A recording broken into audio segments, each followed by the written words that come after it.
Hey, everybody, and welcome back for another deep dive with us. You know, today we're going to be tackling a question that I think is on a lot of people's minds. Is college still worth it Oh, yeah. in 2024? It's a big question. Huge question, right? Eh? I mean, so many people are wrestling with this, whether it's for themselves, their kids, people they care about. Yeah. We're diving into a really interesting article today called Rethinking Higher Education. Are university degrees still valuable in 2024? And I think we're going to uncover some stuff that is Yeah. going to make you think a little bit differently about this whole college thing. Yeah, for sure. So, I mean, just looking at yeah. how much tuition has gone up. Oh, my gosh. And it's crazy. And then what the job market even looks like today versus, Totally. 10, 15, 20 years ago. Absolutely. So let's jump right in. The article starts out with some pretty staggering stats when it comes to the cost of college. And I think these numbers might make you gasp a little bit. So The average annual cost for a four-year public college is around $23,000. Now, if you're thinking about going to a private college, you're looking at over $50,000 per year. wow. That is a lot of money. That is. So can you even imagine? Well, and think about that over 4 years. Oh, yeah. You know, to get that bachelor's degree. You're talking about potentially graduating with, like, the price of a house. Yeah. I mean, like a small house Well, as your student loan debt. the average student loan debt right now is almost $30,000. That's crazy. And it's not just about the immediate financial burden. You Yeah. know, the article talks about how this can impact, major life decisions. They cite a Federal Reserve survey where almost a quarter of student loan borrowers said that debt was delaying their dreams of owning a home. Yeah, it's like a domino effect. It It is. impacts so many areas of your life, Absolutely. And it makes Yeah. you really question, what is the return on investment here? for sure. So we've painted kind of a bleak picture. Mm, Let's remember, there's always that classic argument that we hear all the time, which is that college graduates statistically earn more. right. Right. On average, Yes. college grads do earn more.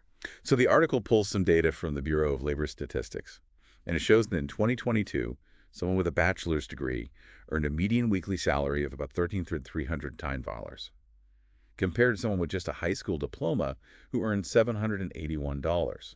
That's a pretty significant difference. That's a 67% difference. Yeah, over a lifetime. Wow. That adds up to a lot.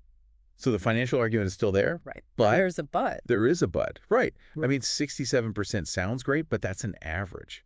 And the article really emphasizes that this can vary so much. Yeah, it depends on your field of study, Absolutely. what you major in. So if you're passionate about something Yeah. that maybe doesn't have those like really high starting salaries, Yeah. you're going to want to really carefully weigh, Huh. costs versus potential earnings. Absolutely. And think about, Right. what are your goals? Yes. And what's that going to look like? And let's not forget, college is not just about the paycheck. Right. I mean, Yeah. it's For a lot of people, it's about personal growth, totally, expanding your horizons, totally meeting new people. meeting people from all different walks of life. Absolutely. It's Yeah. a really unique experience. However, yeah. the article does kind of challenge this idea that college is the only way to be successful. That's right. We're starting to see some cracks in that traditional narrative of go to college, get a good job. I mean, tuition costs are rising. Yeah. The job market is changing. Yeah. And we're seeing all these success stories of people who skipped college altogether. Absolutely. There was a study done in 2023 by LinkedIn, Really? and it found that almost half of tech jobs don't require a 4-year degree. That's crazy. Almost half. I mean, and then you think about some of these like really big names, Yeah. like Mark Zuckerberg, Yeah. Ellen DeGeneres. Dropped out of college. They didn't finish college. And they've obviously achieved incredible success. So it really makes you wonder, does a degree actually guarantee success?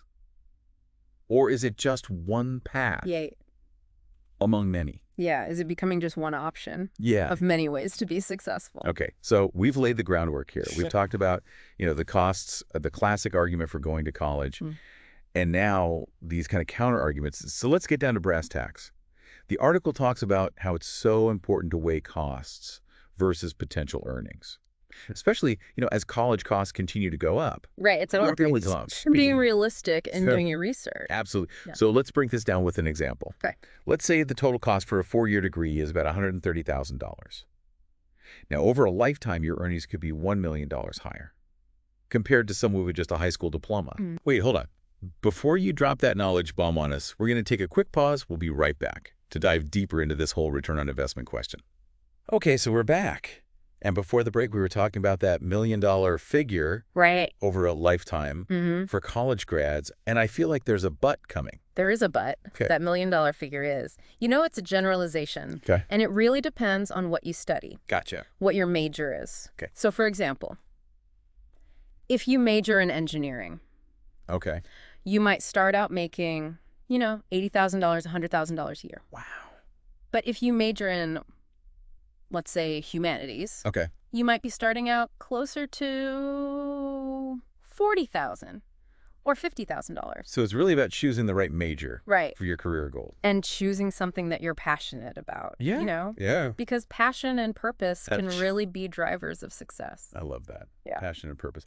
Okay, so what if, though, that traditional college path, even with the right major, Yeah. just isn't feasible? Right. Well, What if it's like, I can't imagine taking on that much debt? yeah. And the article talks about how, the traditional four-year college route isn't the right fit for everyone. Right. And there are other really great options out there. Okay, so like what? So there are trade schools. Okay. Think electricians, plumbers, HVAC technicians. Yeah.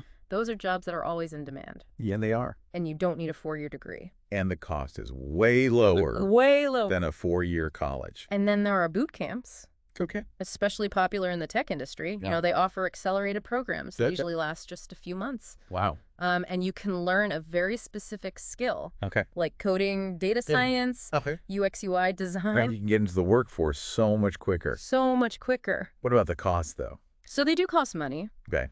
Typically somewhere between $7,000 and $20,000. Okay, so it's still an investment. Still an investment, but the average starting salary is over $60,000. Wow. So the return on investment is there. Much quicker return on investment. Yeah, and then there's also online learning. Oh, yeah. I mean, And the world of online learning is exploding. it is. I mean, you've got Coursera, Udemy, edX, Yeah. all these different platforms It's amazing. offering courses on anything you can think of. It's incredible. And it's so Affordable. accessible. You can learn at your own pace. Yeah. On your own schedule. It's really amazing. And it's really, Yeah. I think, democratizing learning in a lot of ways. I love that. Okay, so it seems like what we're seeing here is this shift away from that traditional model of you have to go to college to be successful. Yeah, the article talks about this shift from a degree-centric model Okay. to a skills-based model. Interesting. So employers are now really focused on what you can do, not just what degree you have. So it's not just about that piece of paper Right. that says you graduate. It's can you actually Yeah. solve problems? Yeah. Think critically, Can you contribute? work on a team. I like that. Yeah. So what are those skills, though? Right. I mean, what are employers looking for?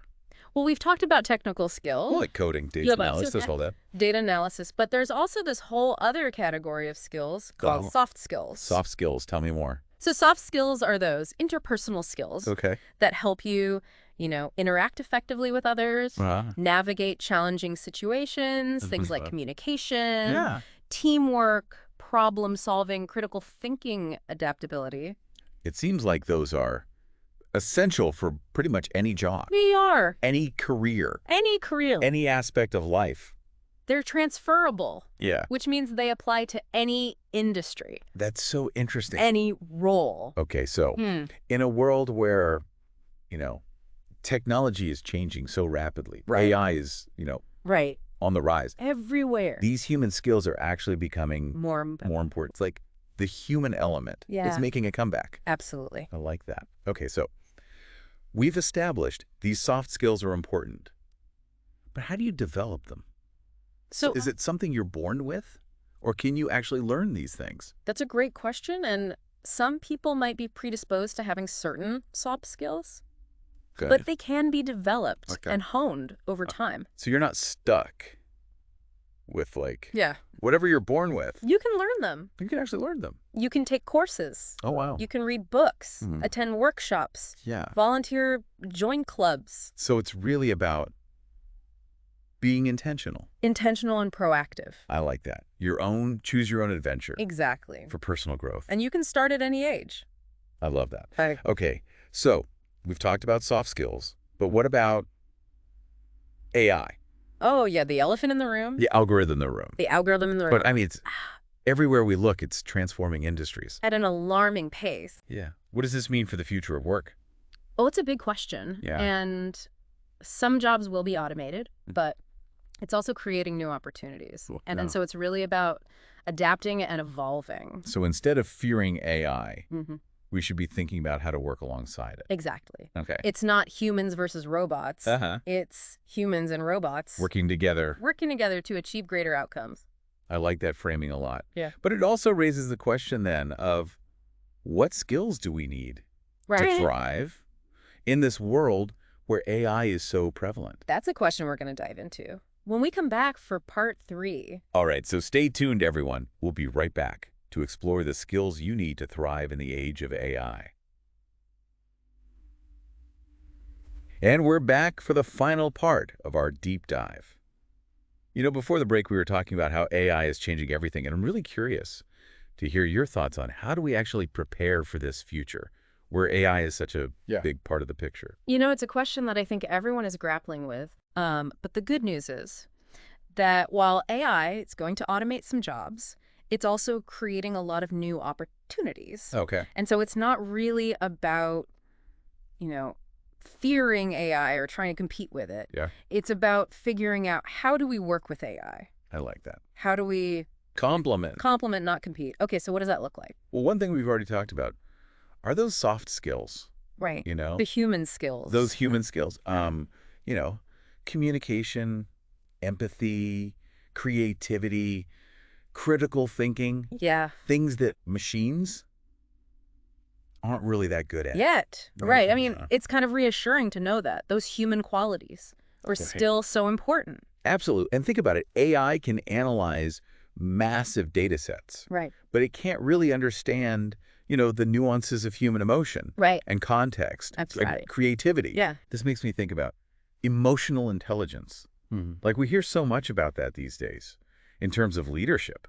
Could that be a key skill for, working effectively with AI? I think so, because as AI takes on more of those routine tasks, Yeah. human leaders are going to need to focus more on things like, building trust, Right. motivating teams, Yeah. fostering a culture of innovation. Okay, so it's about understanding Yeah. how to work with it, not just how to program it or code it or... Yeah, and that actually leads us to another set of skills that are becoming increasingly important. Which are? Skills related to actually working with AI. So Yeah. things like data analysis, Uh-huh. machine learning, Okay. AI ethics, Yeah. even AI user experience design. Oh, that's interesting. So it's about understanding how AI works, Right. how to interpret its output, Mm-hmm. and how to design these systems that are user-friendly Yeah, and ethically sound. absolutely. That's fascinating. It's a really rapidly growing field Right. with tons of opportunity. And I think this ties back to something we talked about before, which is lifelong learning. Right. Like how do we stay ahead of the curve Yeah. when the skills that are needed Yeah. are constantly changing? Yeah. Lifelong learning is more important than ever. Yeah. And it's really about embracing this mindset of continuous growth and development, Right. being open to new ideas, Yeah. new ways of thinking. So it sounds like we got to get comfortable Yeah, with being a little uncomfortable, absolutely. right? Like being okay with not knowing everything. Yeah. Embracing those challenges as opportunities. Yeah, I like that. To learn and grow. The world's changing at such a rapid pace. Yeah. And the only way to thrive is to keep Yeah. learning. So what are our key takeaways here? What do we want our listeners to walk away with? Well, I think the first thing is, don't be afraid of AI. Look. Focus on developing those uniquely human skills Yeah. that AI can't replicate. Right. The second thing is, be proactive about learning. Yeah. Those skills that are related to working with AI. And then third, embrace lifelong learning. Lifelong learning is key. Absolutely. All right. So if you're feeling a little overwhelmed by all this talk about AI and the future of work, remember you have agency. You have the power to choose your path, to develop your skills, and to create the future you want to see. Absolutely. Well, that brings us to the end of our deep dive into rethinking higher education.